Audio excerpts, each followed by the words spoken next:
ఓం శ్రీ గురుభ్యో నమః. ఓం శ్రీ పరమాత్మనే నమః. శ్రీమన్నారాయణీయము దశకం 1 భగవన్మహిమ. ఇక 2వ శ్లోకం.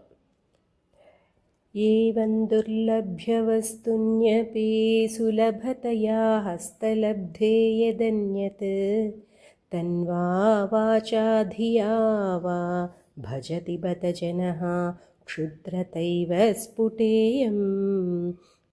ఏతే తావద్వయంతు స్థిరతరమనసా విశ్వపీడాపహత్యై నిశ్శేషాత్మానమేనం గురుపవనపురాధీశమేవాశ్రయామః. బ్రహ్మ సంహితం ప్రకారం శ్రీకృష్ణుడు పరమేశ్వరుడు, సచ్చిదానంద విగ్రహుడు, సర్వకారణ కారణుడు. ఆ శ్రీకృష్ణ భగవానుడు నిరాకార బ్రహ్మం కాదు, సాకార రూపుడు మరియు సర్వవ్యాపి.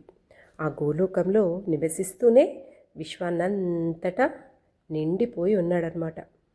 తన లీలల ద్వారా భక్తులను ఎప్పుడు ఆకర్షిస్తూ కర్మబంధనాల నుండి ముక్తిని ప్రసాదించే లీలా పురుషోత్తముడు. అలాగే ఆయన భగవద్గీత ద్వారా అర్జునుడికి పరమాత్మతత్వాన్ని, ఆత్మజ్ఞానాన్ని బోధించిన జ్ఞానస్వరూపుడు. ఇలాంటి దుర్లభుడు కూడా మనకు కరతలామలకంగా లభిస్తున్నాడు ఇక్కడ గురువాయూపురంలో. ఈ కరతలామలకం అంటే అరచేతిలో ఉసిరిక వలె. మరి అలాంటి ఆ భగవానుణ్ణి పట్టుకోకుండా మనము ఎవరెవరినో దేవతలనందరినీ పూజిస్తున్నాం కదా. అలా కాకుండా స్థిరమైన మనస్సుతో త్రికరణ శుద్ధిగా ఆ సర్వవ్యాపకుడైన గురువాయూపురాధీశుణ్ణి మాత్రమే ఆశ్రయిద్దాము. ప్రపంచ క్షేమం కోరేవాడి క్షేమాన్ని భగవంతుడు ఎప్పుడు చూసుకుంటాడు అని పెద్దలు మనకు చెప్తూ ఉంటారు. కాబట్టి ప్రపంచ పీడలను నివారించడానికి అని ఇక్కడ కవి మనకి చెప్తున్నాడు అనమాట. అలాగే సర్వవ్యాపకుడు అంటే మిగులు అనేది లేకుండా పరిపూర్ణుడైనటువంటి వాడు. ఇక్కడ మనం జాగ్రత్తగా గమనించాలి. పూర్ణం నుండి పూర్ణం ఉద్భవిస్తుంది, పూర్ణం నుంచి పూర్ణం తీసేసినా కూడా పూర్ణమే మిగులుతుంది. ఇది భగవంతుని యొక్క పూర్ణతత్వాన్ని చెప్పడం అన్నమాట. భగవంతుడి నుండి ఈ ప్రపంచమంతా ఉద్భవించినా కూడా ఆయనకున్న పూర్ణత్వానికి ఏ లోటు జరగదు అని చెప్తున్నారు. ఇది సులభంగా అర్థం చేసుకోవాలి అంటే ఎగ్జాంపుల్, జ్ఞానం. మనకున్న జ్ఞానాన్ని ఎంతమందికైనా మనం పంచుతూనే ఉండొచ్చు. ఆ పంచే జ్ఞానం వల్ల మనకున్న జ్ఞానం ఏమైనా తగ్గుతుందా? తగ్గదు.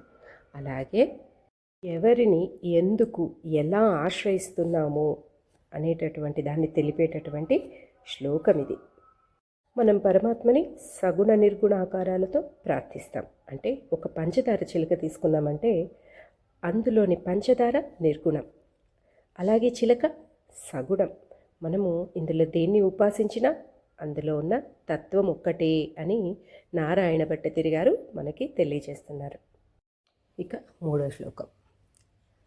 సత్వం యత్తత్పరాభ్యామపరికలనతో నిర్మలంతేన తావత్ భూతైర్భూతేంద్రియైస్తే వపురుతి బహుశః శ్రూయతే వ్యాసవాక్యం తత్స్వచ్ఛత్వాద్యదచ్ఛాదితపరసుఖచిద్గర్భనిర్భాసరూపం తస్మిన్ ధన్యారమంతే శృతిమతిమధురే సుగ్రహే విగ్రహేతే.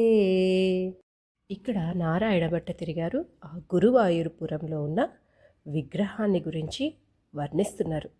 ఆ స్వామి యొక్క అవతారం ఎలాంటిది అంటే ఆయనకు రజస్తమో గుణాలతో సంబంధం లేకుండా స్వచ్ఛంగా పంచభూతాలతో 10 ఇంద్రియాలతో ఆయన శరీరం ఏర్పడింది అని చెప్తున్నారు. ముందుకు వెళ్ళే ముందు మనము ఈ పంచేంద్రియాల గురించి, పంచభూతాల గురించి కొద్దిగా తెలుసుకుందాం. జ్ఞానేంద్రియాలు కళ్ళు, చెవులు, ముక్కు, నాలుక, చర్మం. వీటి ఫంక్షనాలిటీ ఏంటో అనేది మన అందరికీ తెలిసింది. అలాగే కర్మేంద్రియాలు వాక్కు, పాణి, పాదం, పాయువు, ఉపస్థ. వాక్కు అంటే మాట్లాడటం, పాణి అంటే చేతులు అంటే పట్టుకోవడం, పాదం అంటే నడవడం, కదలడం మన కాళ్ళు. పాయువు అంటే విసర్జన అవయవం. ఉపస్థ అంటే మన రీప్రొడక్టివ్ ఆర్గన్స్. ఈ 10 ఇంద్రియాలు మనస్సు, బుద్ధి, చిత్తం, అహంకారం అనే అంతఃకరణ చతుష్టయంతో కలిసి పనిచేస్తాయి. ఇంకొద్దిగా వివరంగా చెప్పుకోవాలి అంటే పృథ్వీ, అగ్ని, జలము, వాయువు, ఆకాశం, వీటిని మనం పంచభూతాలు అంటాం. ఈ పంచభూతాలే మనలో ఉండి నడిపించేది. మనలో ఈ పంచభూతాల అమరిక ఎలా ఉంది అంటే అగ్నిని తీసుకున్నామంటే మన శరీరంలో జఠరాగ్ని రూపంలో ఉంటుంది. ఈ చర్మము, ముక్కు, కన్నులు, చెవులు, నాలుక అనబడే ఈ జ్ఞానేంద్రియాలన్నీ ఈ అగ్నిభూతంతో ఏర్పడినవి. దీని గుణం రూపం. ఇక పృథ్వీ మన వాక్కు, పాణి, పాదం, పాయువు, ఉపస్థ అనే మన కర్మేంద్రియాలు ఈ పృథ్వీభూతంతోనే ఏర్పడతాయన్నమాట. దీని గుణం గంధం. ఇక వాయువు శరీరంలో ప్రాణరూపంలో ఉంటుంది. ఈ పంచ ప్రాణాలు అంటే ప్రాణం, అపానం, వ్యానం, ఉదానం, సమానం ఇవన్నీ ఈ వాయుభూతంతో ఏర్పడతాయి. దీని గుణం స్పర్శ. ఇక ఆకాశం. ఈ ఆకాశం అంతఃకరణమై ఉంటుంది. మనస్సు, బుద్ధి, చిత్తం, జ్ఞానం, అహంకారములతో కూడిన ఈ అంతరింద్రియం ఆకాశభూతంతో ఏర్పడుతుంది. దీని గుణం శబ్దం. ఇక లాస్ట్ జలం రక్త రూపంలో ఉంటుంది. శబ్దం, స్పర్శ, రూపం, రసం, గంధం పంచ తన్మాత్రలు ఈ జలభూతంతోనే ఏర్పడతాయి. దీని గుణం రసం. మన దేహం కూడా పాంచభౌతికమైనటువంటిది. వివిధమైనటువంటి విషయాలను అనుభవించడానికే ఈ పంచేంద్రియాలు ఉన్నాయి. ఇవి శబ్ద, స్పర్శ, రూప, రసగంధాలనే విషయ సుఖాలను అనుభవిస్తూ ఇష్టానుసారంగా భోగిస్తూ ఉంటాయి. అందుకే మనిషికి అధోగతి పాలు చేసే ఈ పంచేంద్రియాలను మన పెద్దవాళ్ళు పూజలో పంచోపచారాలు అనే ఒక విధం ద్వారా పరమాత్మని వైపుకి తిప్పగలిగేటటువంటి జీవన విధానాన్ని మనకిచ్చారు. మన సనాతన ధర్మంలో ఆ భగవంతుని గురించి తెలియచెప్పడానికి మనం చేసే పూజా పద్ధతిలో షోడశోపచారాలు ఉన్నాయి. మరి ఆ షోడశోపచారాలలో ఏం చేస్తాం? మనం గంధంతో పూజ చేస్తాం, నామోచ్చారణతో, పువ్వులతో అర్పిస్తాం, ధూప దీప ఆరాధనలతో ఆరాధిస్తాం, నైవేద్యాన్ని సమర్పిస్తాం. ఇలా పంచోపచారాలు చేస్తాం. ఇవన్నీ చాలా ఇంపార్టెంట్ అయినటువంటి పద్ధతులు. ఈ 5 ఉపచారాలతో పంచభూతాలు ప్రతిబింబిస్తున్నాయి. మీరు గమనించారంటే పసుపు కుంకుమాలతో, గంధాలతో భూమికి, నామజపాలతో పుష్పాలు ఆకాశానికి, ధూపంతో వాయువుకు, దీపంతో అగ్నికి, తీర్థ నైవేద్యాలతో నీటికి సంకేతాలు. ఇలా పంచభూతాలు పంచోపచారాలలో నిబిడీకృతమై ఉన్నాయన్నమాట. కాబట్టే పంచేంద్రియాలు పంచోపచారాలు అని మన పెద్దవాళ్ళు అంటుంటారు. అందుకే మనము చేసేటటువంటి ఆ భగవంతుని పూజని మెకానికల్గా కాకుండా భావయుక్తంగా సంపూర్ణ సమర్పణ భావంతో చేశామంటే మనకు ఆ స్వామి దయ వలన ఆ ఆరాధన అనేది అంతర్లీనంగా అంతరంగంలో దృఢపడిపోయి అనుక్షణం ఆ సర్వాంతర్యామిని పూజిస్తూనే ఉంటుంది. అప్పుడు చిత్తశుద్ధికి, జ్ఞానప్రాప్తికి కూడా మనము ప్రాప్తులవుతామన్నమాట. అందుకే అంటారు, నిజమైన భక్తుడు ఎవడయ్యా అంటే ఏమంటారు? సర్వభూతాలలో తనలో సర్వభూతాలను తెలుసుకుంటూ పంచేంద్రియాలను తన స్వాధీనం చేసుకుని పరమాత్మపరం చేస్తూ వాటిని వినియోగించుకున్నవాడే నిజమైన భక్తుడు. ఇలా మనం చేసే కర్మల వల్ల సత్వ, రజ, తమో గుణాలతో కూడుకున్నటువంటి దేహాన్ని తీసుకొని మనము జన్మిస్తాం. మరి ఇప్పుడు ఈ త్రిగుణాల గురించి కొద్దిగా తెలుసుకుందాం. సత్వగుణం పవిత్రత, జ్ఞానం, శాంతి, దయ మరియు సంతోషానికి చిహ్నమైనటువంటిది. ఇది మంచి పనులకు, ప్రశాంతమైన మనస్సుకు కారణమవుతుంది. రజోగుణం ఇది కర్మ, కోరిక, అభిలాష మరియు చైతన్యానికి చిహ్నం. ఇది మనిషిని చురుగ్గా ఉంచేటటువంటి శక్తి.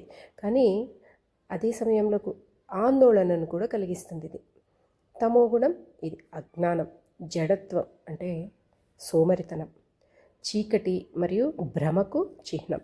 ఇది మనిషిని నిర్లక్ష్యానికి, అజ్ఞానానికి గురి చేస్తుంది. మరి ఆ భగవంతుడు కూడా మానవ జన్మ తీసుకున్నారు, ఎన్నో అవతారాలను తీసుకున్నారు. కానీ మన జన్మకు ఆయన జన్మకు పోలిక ఉంటుందా అండి? పోల్చగలమా? మరి మనకు సత్వరజోతో తమో గుణాలన్నీ ఉన్నాయి. ఆయనకు మానవ జన్మ వల్ల అవి ఉన్నాయి. కానీ మనకున్న గుణాలతో ఆయనకున్న గుణాలతో మనం పోల్చగలమా? ఒక చిన్న ఉదాహరణ తీసుకుందాం. బొమ్మలు. ఒక అమ్మాయి బొమ్మ ఇచ్చామంటే పిల్లలకు దాంతో ఎన్నో రకాలుగా ఆడుకుంటుంటారు. దానికి బట్టలు వేస్తారు, కింద పెడతారు, పైన పెడతారు, ఎక్కడంటే అక్కడ వేస్తారు. ఇలా ఎలా అంటే అలా వాళ్ళు ఆడుకుంటారు. వాళ్ళు ఆడుకోవడాన్ని మనము చూస్తూనే ఉంటాము, ఆనందిస్తూ ఉంటాము. అలాగే ఒక బొమ్మ, ఎలాంటి బొమ్మ? ఒక కృష్ణుడి బొమ్మను తీసుకుందాం. కృష్ణుడి బొమ్మ ఉన్నప్పుడు ఆ బొమ్మతో కూడా పిల్లలు అలా ఆడుకోవడానికి మనము అనుమతి ఇస్తామా? ఇవ్వం. రెండు బొమ్మలే కదా, అయినా ఇస్తామా అలా చేయడానికి? ఇవ్వం. ఇదే ఒక చక్కటి ఉదాహరణ మనకు ఆయనకు ఉన్న భేదం. మరి అలాంటి ఆయనకు కర్మబంధం ఉంటుందా అండి అంటే ఉండదు. ఆయన జగత్తును ఉద్ధరించడానికి అవతారాలను తీసుకుంటాడు. అలాగే ఆయన సత్వరజతమో గుణాలకు అతీతమైనటువంటి శుద్ధమైనటువంటి సత్వగుణంతో ఉన్నటువంటి లీలా విగ్రహధారి. మరి ఆయనకున్న సత్వగుణంతో మనకున్న సత్వగుణాన్ని పోల్చొచ్చా అంటే లేదనే చెప్పాలి. ఎందుకు అంటే మనలో ఉన్న సత్వగుణం రజో తమో గుణాలతో కలిపి ఉన్నటువంటిది, కలుషితమైనటువంటి ఇలాంటి గుణాలతో కలిసి ఉన్న సత్వగుణం మనది. మరి ఆయనకున్నది పరిపూర్ణమైనటువంటి నిర్మలమైనటువంటి సత్వం, శుద్ధ సత్వం అంటారు. అంటే ప్రాకృతికమైనటువంటి త్రిగుణాలకు అతీతమైనటువంటి శుద్ధ సత్వమైన. సాధారణ జీవుల సత్వగుణం లాంటిది అసలు కానే కాదు. ఇది దివ్యమైనటువంటిది, ప్రాకృతికమైనటువంటిది. అంటే ప్రకృతి నియమాలకు విరుద్ధంగా. అంటే మన శరీరాలకు ప్రకృతి పరంగా ఎన్నో మార్పులు చేర్పులు జరుగుతూ ఉంటాయి. కానీ ఆయనకి జరుగుతాయా? లేదు. ఆయన ప్రకృతి నియమాలకు విరుద్ధంగా ఉండేటటువంటి వారు. ఆ స్వామి దానికి అతీతమైనటువంటి వాడు, శుద్ధ సత్వం కలిగినటువంటి వారు. మరి అందుకే ఆయన తీసుకున్నటువంటి అవతారాలన్నీ శాశ్వతమైనటువంటిది. అలాంటి ఓ పరమాత్మ, నీ దివ్య శరీరము రజస్తమో గుణాలు అనేటటువంటివి లేశమాత్రం కూడా లేనటువంటివి, మిక్కిలి నిర్మలమైనటువంటిది, శుద్ధ సత్వగుణములు కలిగిన పంచభూతాత్మకమైనటువంటిది అని వేదవ్యాసుడు అనేకసార్లు తెలియజేశారు. ఈ విధంగా పరమ స్వచ్ఛము చిదానంద స్వరూపమైన నీ స్వరూప సౌందర్యం గురించి విన్నా కూడా, స్మరించుకున్నా కూడా చాలా ఆనందం కలుగుతుంది. అలాంటి నీ రూపమును భక్తుడు అతి సులభంగా దర్శించుకోవడానికి వీలవుతుంది. కాబట్టి అదృష్టవంతులు నీ స్వరూపాన్ని దర్శించుచు, స్మరించుచు గొప్పటి ఆనంద అనుభూతిని పొందుతారు అని నారాయణ భట్టితిరి గారు ఈ శ్లోకంలో చెప్తున్నారు. నిష్కంపే నిత్యపూర్ణే నిరవధి పరమానంద పీయూషరూపే నిర్లీనానేకముక్తావళి సుభగతమే నిర్మలా బ్రహ్మసింధౌ కల్లోలోల్లాసతుల్యం ఖలు విమలతరం సత్వమాహుస్తదాత్మా కస్మాన్నో నిష్కళస్త్వం సకల ఇతి వచః త్వత్కలా స్వేవ భూమన్. నారాయణ భట్టతిరి గారు ఆ స్వామిని మహాసముద్రం, అపారమైన సముద్రంతో పోలుస్తున్నారు. సముద్రం అంటే మనము మన బాహ్య ప్రపంచంలో ఉన్న సముద్రం కాదు. అలాగే ఇక్కడ సముద్రంతో ఎందుకు పోలుస్తున్నారు అంటే మన మానవులకి తెలిసిన వాటితో ఉదహరిస్తే మనకు అర్థమవుతుందనే ఉద్దేశంతో సముద్రంతో పోలుస్తున్నారు నారాయణ భట్టతిరి గారు. ఎందుకు అనేది చూద్దాం. మనకు తెలిసిన సముద్రం, ఈ సముద్రానికి చాలా తేడాలు ఉన్నాయి, భేదాలున్నాయి. అలాగే కొన్ని పోలికలు కూడా ఉన్నాయి. మనం చూసే సముద్రం ఎప్పుడు అలలతో, ఆటుపోటులతో, ఒక్కొక్కసారి గంభీరంగా, ఒక్కొక్కసారి నిశ్శబ్దంగా, ఒక్కొక్కసారి సునామీలతో ఘోరంగా ఇలా రకరకాలుగా కనిపిస్తుంది. కానీ ఆ పరబ్రహ్మ సాగరం ఎప్పుడు నిశ్చలంగా, నిశ్శబ్దంగా, గంభీరంగా ఉంటుంది. అలాగే సముద్రంలో నీరు ఉప్పగా ఉంటుంది, తాగడానికి అది సరికాదనమాట. కానీ ఈ పరమాత్మ అనే సముద్రం సదా మధురమైనటువంటి అమృతంతో నిండి ఉంటుందన్నమాట. మరి ఆ అమృతం ఎలా ఉంటుందయ్యా అంటే పరిమితి అనేదే లేనటువంటి పరమానందంగా ఉండే అమృతం అన్నమాట. అలాగే మన సముద్రంలో ఉన్న నీరు తగ్గచ్చు, పెరగచ్చు. అది ప్రకృతి స్వరూప మారచ్చు. కానీ పరబ్రహ్మం అనే సముద్రం నిత్య పూర్ణం, బ్రహ్మ సముద్రం. ఇలా ఆయనలో ఉన్న అనంత తత్వాన్ని మనం అర్థం చేసుకోవాలి అని కవి మనకు తెలుపుతున్నారన్నమాట. అలాగే మనం చూసే సముద్రంలో ఎన్నో ముత్యాలు, పగడాలు ఇలా ఎన్నో దాగి ఉంటాయి. ఇవన్నీ మనకు తెలుసు. అలాగే ఆ పరమాత్మ సముద్రంలో కూడా ముత్యాలు ఉంటాయి. కానీ అవి ఎలాంటి ముత్యాలయ్యా అని చూసామంటే ఆ ముత్యాలు మరేవో కాదు, ముక్తులు అంటే మోక్షం పొందినటువంటి పరమ పురుషులే ముక్తులై ఆ సముద్రంలో నిండి ఉంటారు. అలాంటి ముత్యాలతో, మణులతో ఆయన సముద్రం ఎంతో అందంగా, సుందరంగా, పరమ పావనంగా కనిపిస్తూ ఉంటుంది. అలా స్వచ్ఛమైన ముత్యాల వలె ఈ మునులు, పరమ పురుషులు, మోక్షం పొందిన వాళ్ళందరూ మళ్ళీ వెనక్కి తిరిగి రాని పరంధామంలో చేరిపోయారనమాట. కల్లోలుల్లాసతుల్యం ఖలు విమలతరం సత్వమాహుస్తదాత్మ. ఇక్కడ స్వచ్ఛతరమైన సత్వరూపంలో కల్లోలమైన అలలతో తుల్యమైనటువంటి వాడా అంటే, కల్లోలం అంటే అలాంటి కల్లోలం కాదండి. సముద్రంలో రకరకాలుగా అలలు వస్తుంటాయి, కొన్ని చిన్నవి, కొన్ని పెద్దవి అలా. మరి ఈ అలలన్నింటినీ దేంతో పోల్చాడంటే కవి ఆ పరంధాముడు తీసుకున్న అవతారాలతో, ఆయా అవసరాలకు తగ్గట్టుగా ఆయా అవతారాలను ఆయన తీసుకున్నారు. ఆ అలలని ఆ అవతారాలతో చక్కగా పోలుస్తున్నారన్నమాట. ఆయన ఎలాంటి అవతారాలను ధరిస్తున్నారు అంటే శుద్ధ సత్వగుణం ద్వారా పరమాత్మ ఆకారాన్ని ధరిస్తున్నారన్నమాట. అలాగే నిష్కళమైనటువంటి బ్రహ్మ సముద్రం మీద వచ్చే అలలన్నీ సకలం అంటే ఆ భగవంతుడు నామరూపాలు ధరిస్తే సకలుడు, నామరూపాలు ధరించకపోతే నిష్కలుడు. ఆ రెండింటినీ కవి మనకు తెలియజేస్తున్నాడు ఇక్కడ. సముద్రం అనేది నిష్కళ స్వరూపం. అలలు అవతారాలుగా మనకు కనపడుతున్న స్వామి యొక్క సకల స్వరూపాలని ఈ శ్లోకంలో మనోహరంగా చెప్పారు.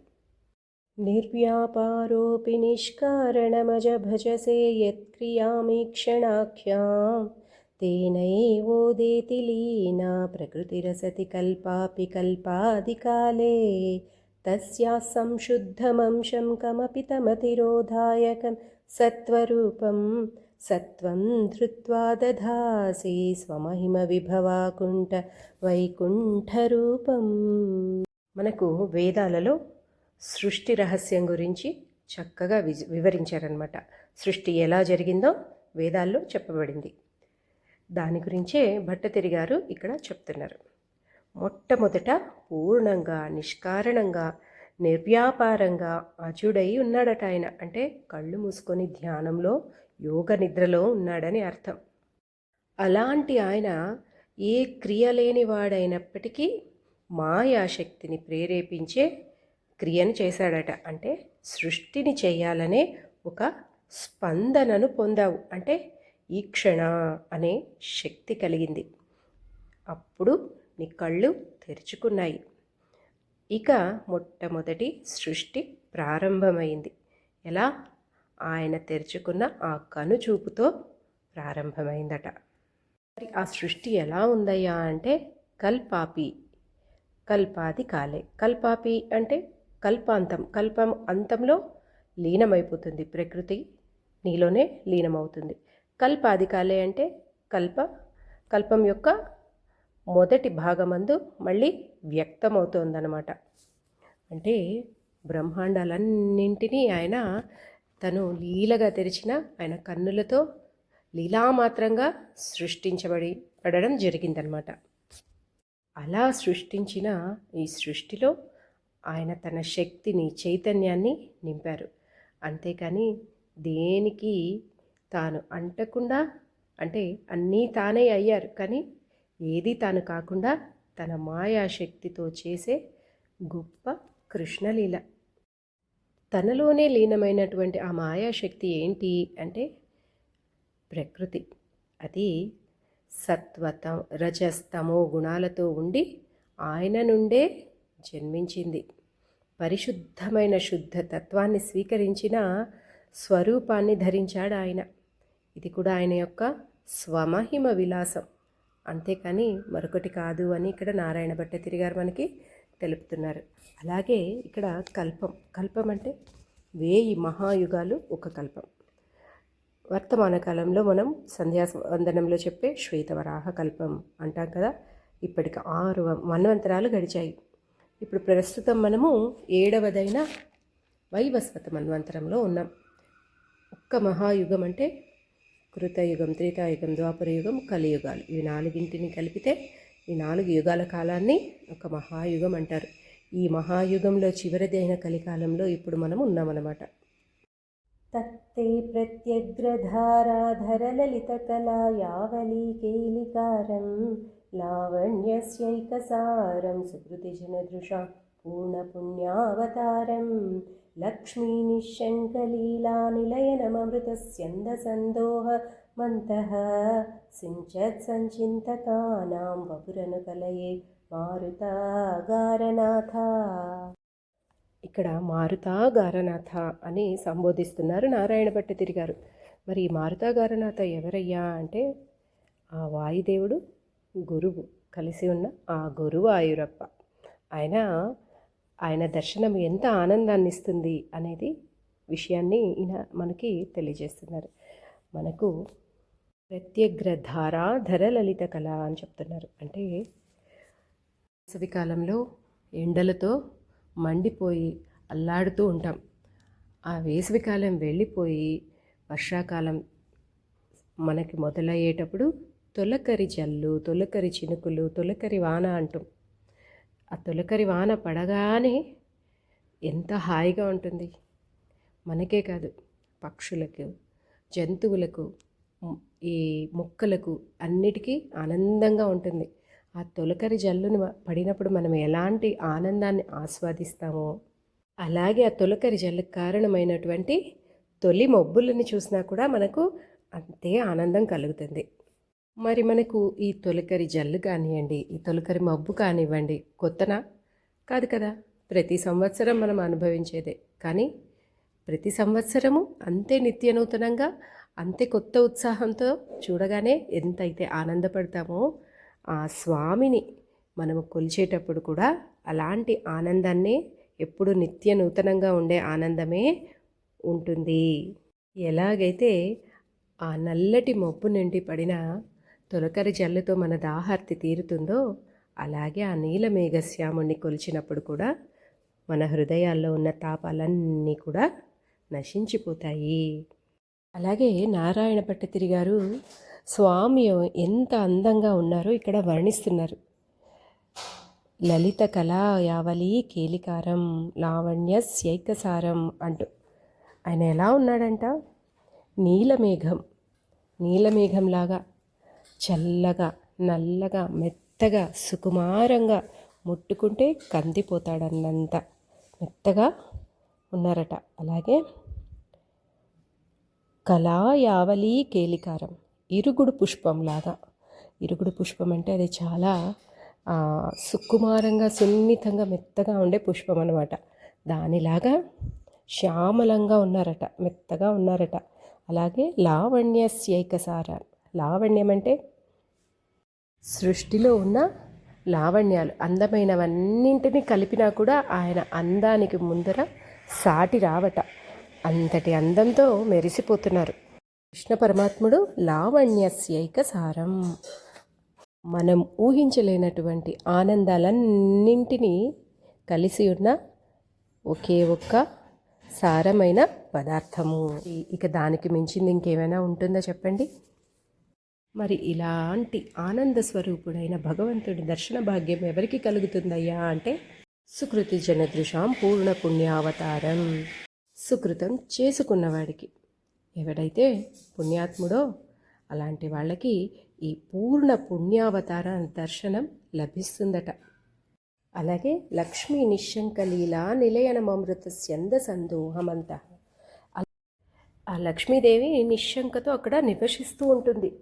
ఆమెకి ఎలాంటి భయాలు సంకోచాలు ఏమీ లేవు. ఎందుకు మరి అంటే మరి ఆమె ఆయన హృదయంలో నివసిస్తూ ఉంటుంది. మరి ఎలాంటి చోటది?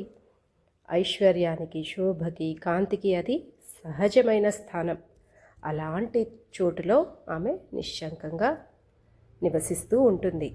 మరి ఆ మహాలక్ష్మి యొక్క కాంతి, శోభ ఇవన్నీ కూడా ఆ స్వామి వారి దివ్యమంగళ విగ్రహం నిండా మనకు దర్శనమిస్తుంది. మరి అలాంటి శోభాయానమైన దివ్యమంగళ విగ్రహ దర్శనం కలిగిన వాళ్ళు పుణ్యాత్ములు కాక మరేమవుతారు చెప్పండి. మరి ఇలాంటి దివ్యమంగళ విగ్రహం ఎక్కడ కనపడుతుందయ్యా అంటే ఆ నారాయణ భట్ట తిరిగారట. లక్ష్మీ నిలయుడైన ఆ శ్రీనివాసుడు శ్రీకృష్ణ పరమాత్మ ఎక్కడున్నారు అంటే ఆ గురువాయూపురంలో ఆ గురువాయూపురాధీశుడు నారాయణునిలో లక్ష్మీదేవి క్రీడగా హాయిగా నిస్సందేహంగా విహరిస్తుంది. అలాంటి దివ్యమైనటువంటి దివ్యమంగళ విగ్రహాన్ని హృదయంలో ధ్యానం చేస్తూ ధరించిపోవాలి అని చెప్తున్నారు. కష్టాతే సృష్టి చేష్టా బహుతర భవఖేదావహ జీవభాజాం ఇత్యేవం పూర్వమాలోచితమజితమయా నైవ మధ్యాభిజానే నోచేజ్జీవాః కథం వా మధురతరమిదం త్వద్వపుశ్చిద్రసార్ద్రం నేత్రైః శ్రోత్రైశ్చ పీత్వా పరమరససుధాంభోధిపూరేరమేరన్. అజిత అంటే నజితః జయింపబడనివాడు అని అర్థం.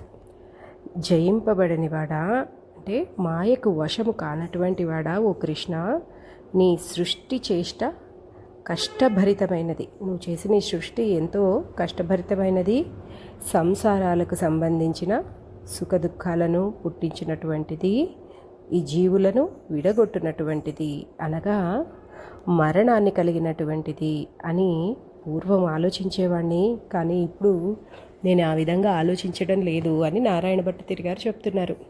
నీ సృష్టి లేకుంటే ఈ జీవులు ఎలా నీ మధురతరమైన జ్ఞానానంద రసస్వరూపమైన శరీరాన్ని కన్నులచే చెవులతో తాగి పరమరసామృత సముద్రంలో మునిగి తేలేవాళ్ళు అని అంటున్నారు. అంటే కృష్ణ రూప మాధుర్యాన్ని అనుభవించుటయే జీవన పరమార్థమని ఇక్కడ భట్టతిరి గారు మనకు చెప్తున్నారు.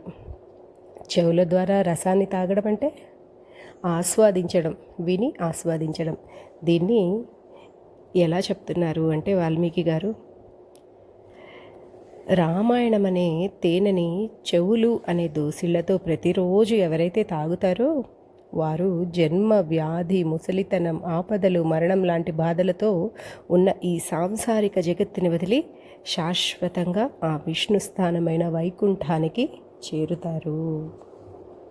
నమ్రాణాం సన్నిధత్తే సతతమపి పురస్తైరనభ్యర్థితానపి అర్థాన్ కామానజస్రం వితరతి పరమానంద సాంద్రాంగతించ ఇత్తన్నిశేషలభ్యో నిరవధిక ఫలః పారిజాతో హరే త్వం క్షుద్రంతం చక్రవాటి ద్రుమమభిలషతి వ్యర్థమర్థివ్రజోయం.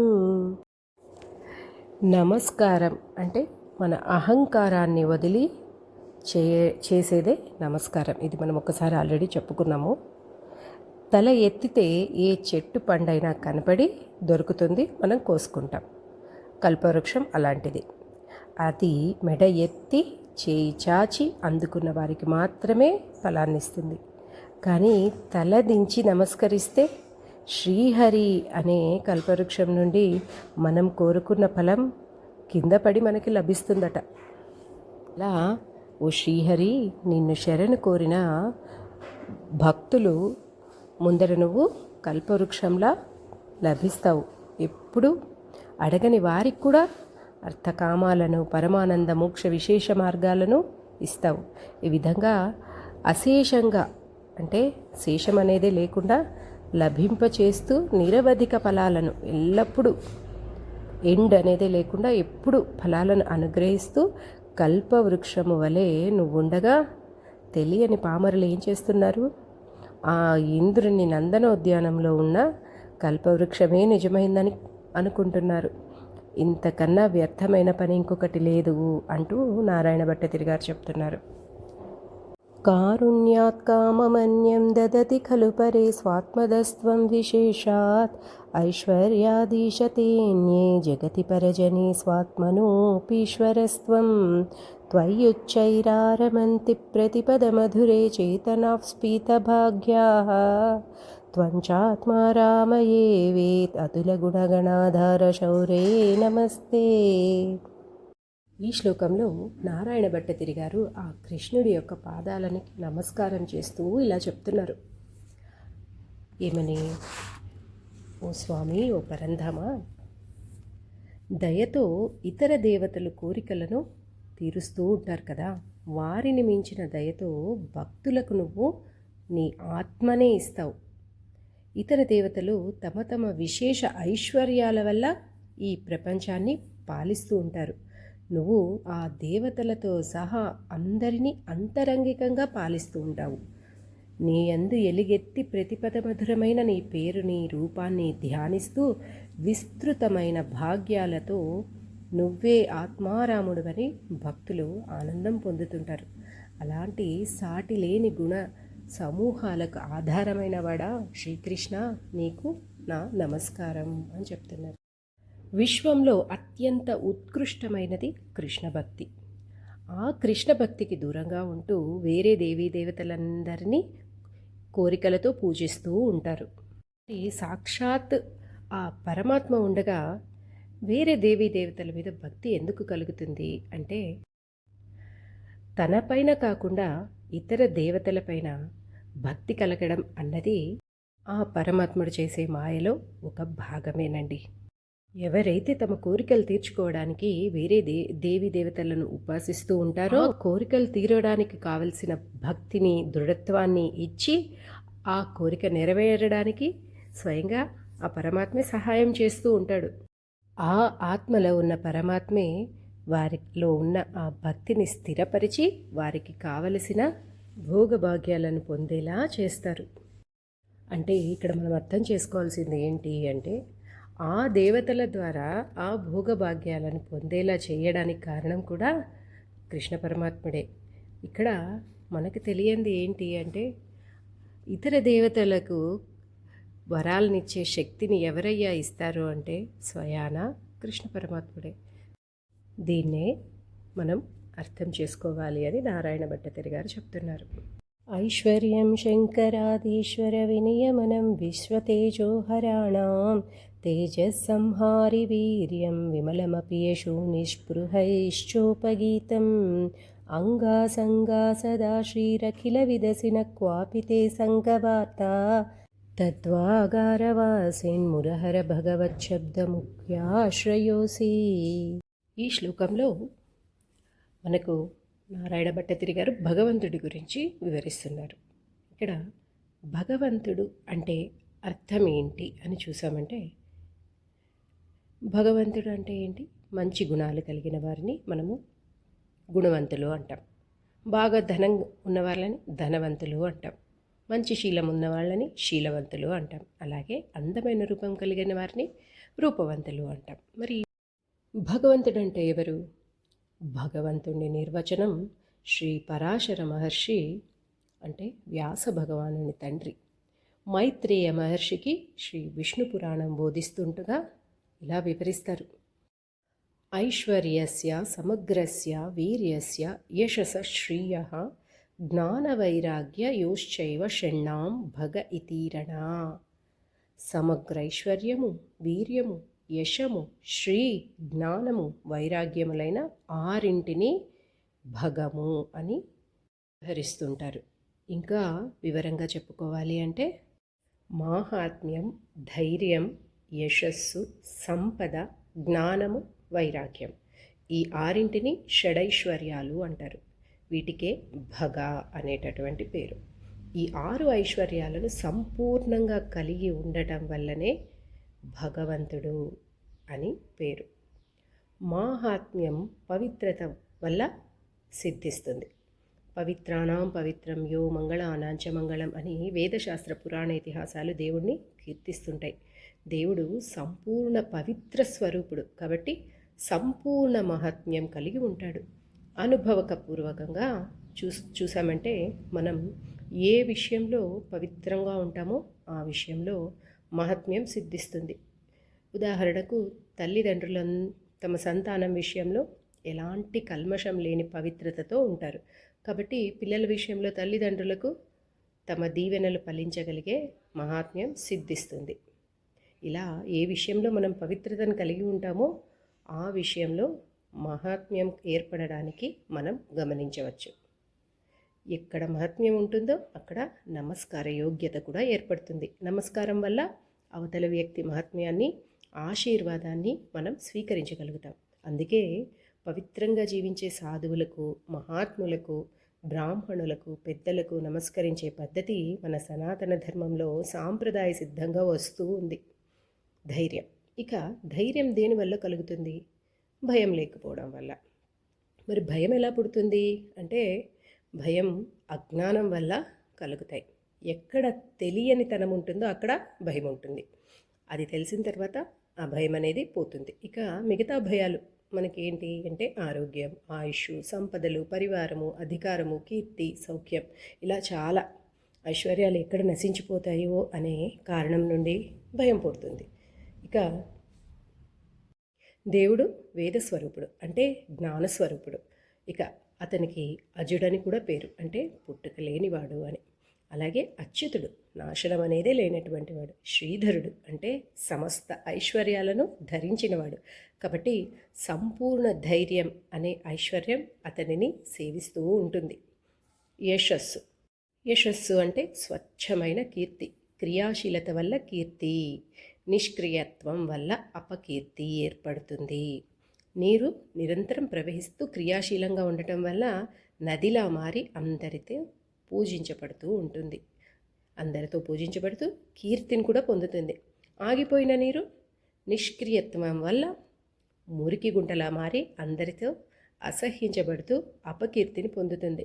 మనుషుల పరిస్థితి కూడా అంతే. ఏ విషయంలో మనిషి క్రియాశీలతను కలిగి ఉంటే ఆ విషయంలో కీర్తి లభిస్తుంది. ఉదాహరణకి చదువు విషయంలో క్రియాశీలతను కలిగి ఉన్న వ్యక్తికి విద్య విషయంలో కీర్తి లభిస్తుంది.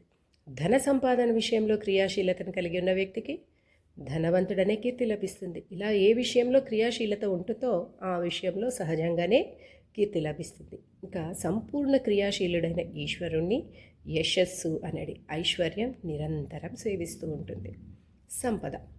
సంపద అంటే సమృద్ధి, సాధించబడినది అనే 2 అర్థాలు కూడా ఉంటాయి.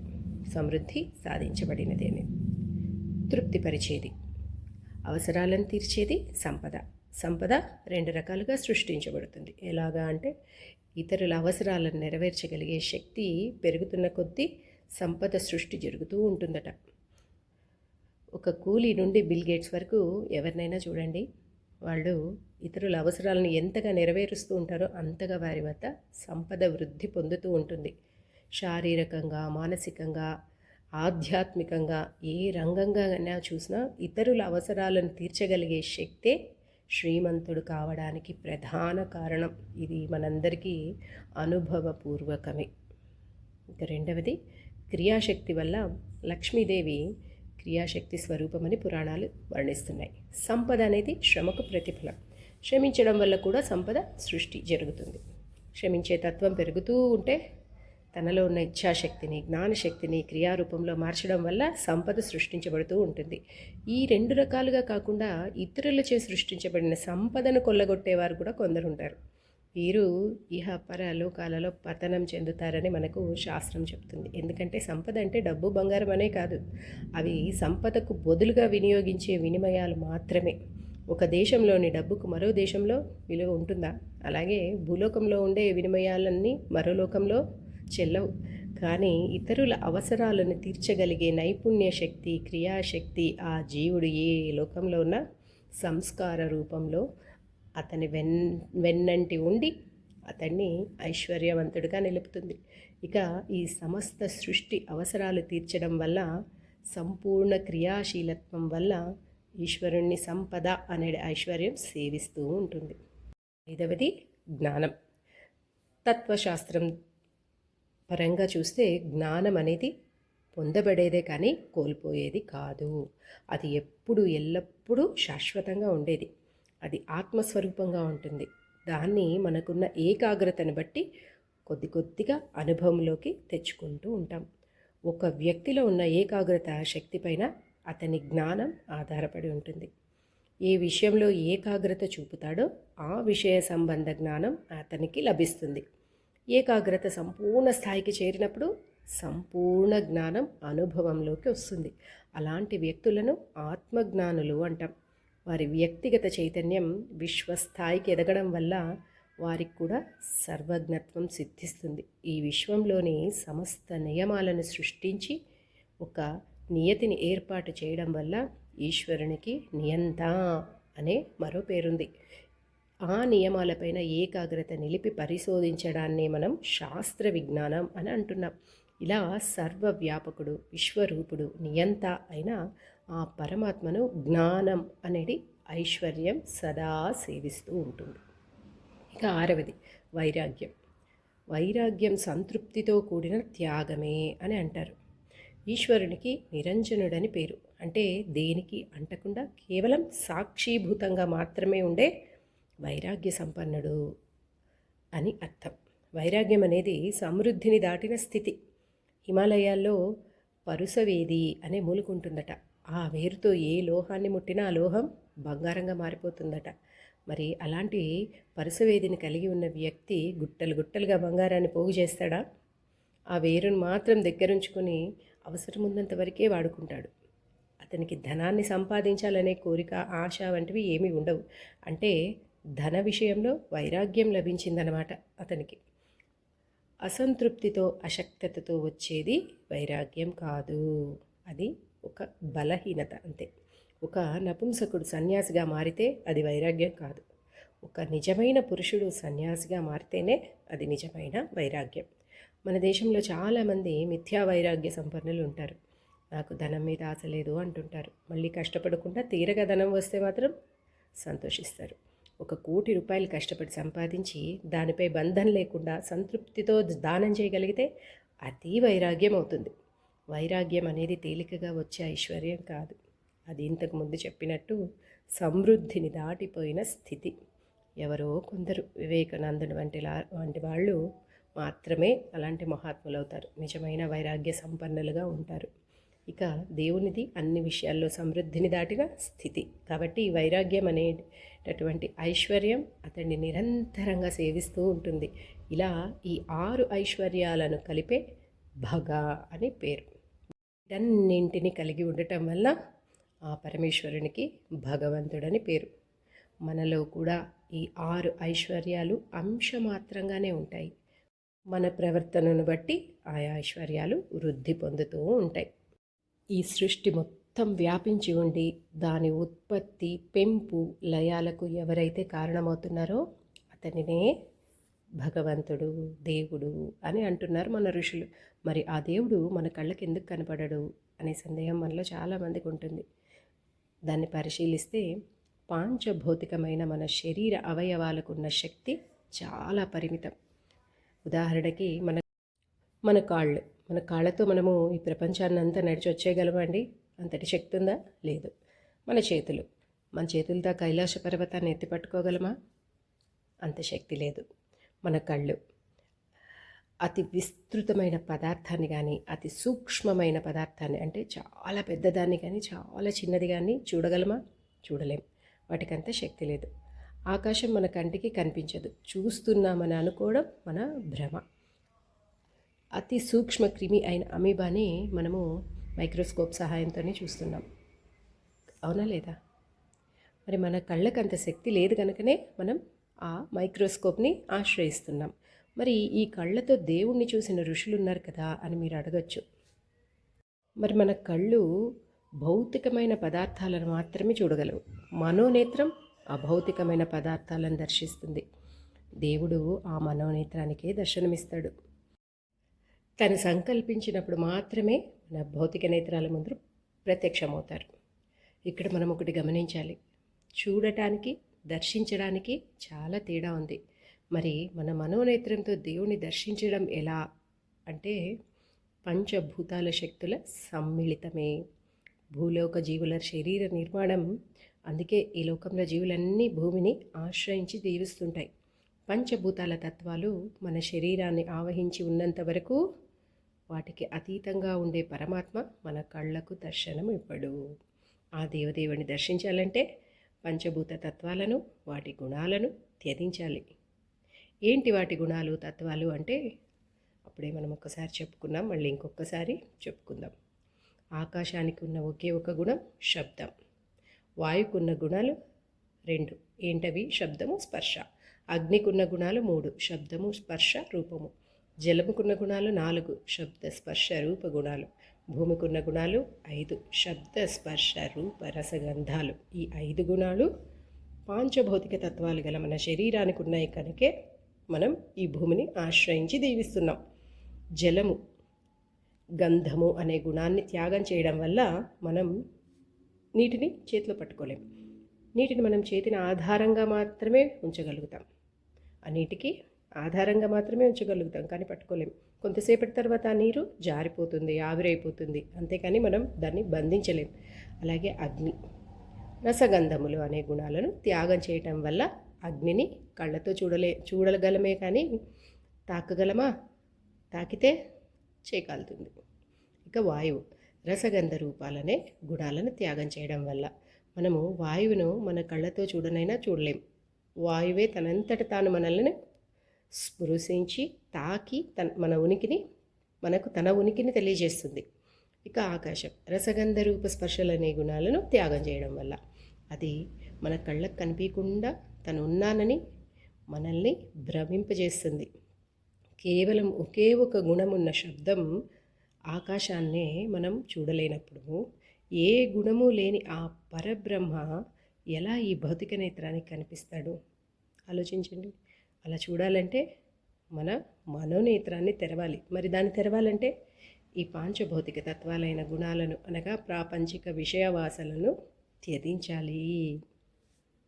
ఒకసారి రమణ మహర్షి దగ్గరికి ఒక ధనవంతుడు వచ్చి, అయ్యా, నేను ఒక కొత్త వెహికల్ కొనుక్కున్నాను, మీరు కూడా ఎక్కండి అని అడిగితే ఆయన అంటారట, ఇప్పటికే ఎక్కిన ఈ వాహనం చాలే నాకు, మరి ఇంకో కొత్త వాహనం వద్దు అన్నారట. అలాంటి వైరాగ్యవంతుల చేత కూడా ఈ నారాయణీయం గానం చేయబడేటటువంటి గొప్ప పదబంధం. నారాయణ భట్టతిరి గారు ఏం చెప్తున్నారు అంటే, గురువాయూరు దేవాలయంను నివాసంగా కలిగిన ఓ శ్రీకృష్ణ పరమాత్మ మురాసురుణ్ణి చంపినవాడా? మురా అనే రాక్షసుడిని శ్రీకృష్ణుడు చంపుతాడనమాట. ఈ మురా అనే రాక్షసుడు నరకాసురుడికి మిత్రుడు. వాడు శ్రీకృష్ణుడిపైకి యుద్ధానికి వస్తే కృష్ణుడు తన సుదర్శన చక్రంతో ఆ మురుణ్ణి వధించి ప్రజలను రక్షిస్తాడు. అందుకే ఆయన్ని మురహరుడు, మురారి అని పిలుస్తారు. మరి ఆ మురారి యొక్క తేజస్సు ఎలాంటిది అని చూస్తే విశ్వతేజో హరాణం. ఈ విశ్వంలో ఉన్న మహా తేజోమయ స్వరూపులు ఎవరు అంటే సూర్యుడు, చంద్రుడు, అగ్ని, ఇలా చాలామంది. మరి వారందరినీ మించిన తేజస్సు నీది. వీళ్ళందరూ నీ దగ్గర ఉన్న తేజస్సును పొంది వీళ్ళు ప్రకాశిస్తున్నారు అని చెప్తున్నారు. అలాగే ఆయన కీర్తి ఎలాంటిదయ్యా అంటే అంతటా వ్యాపించిన ఆయన కీర్తి స్వచ్ఛమై పాపనాశకమై ముక్తులతో గానం చేయబడేటటువంటిదట. అలాంటి శాశ్వత కీర్తి సంపన్నుడు ఎవరయ్యా అంటే ఆ నారాయణుడు ఒక్కడే. అలాంటి అద్భుతమైన భగవంతుని కీర్తిని మనము ధ్యానం చేస్తే, సదా ధ్యానం చేస్తే ఏమవుతుంది? తరించిపోతాం, పవిత్రులమైపోతాం. కాబట్టి ఈ శ్రీమన్నారాయణీయాన్ని మనము శ్రద్ధతో, భక్తితో గానం చేసుకుంటే మనం కూడా అలాంటి పవిత్రతనే సంతరించుకుంటాం అన్నమాట. భగవద్గీతలో ఆ శ్రీకృష్ణ పరమాత్ముడు అర్జునుడితో అంటాడట, నాకు ఎవరి మీద ప్రేమ లేదు, అలాగే ద్వేషము లేదు, ఇది నిస్సంగం. ఓం నమో భగవతే వాసుదేవాయ.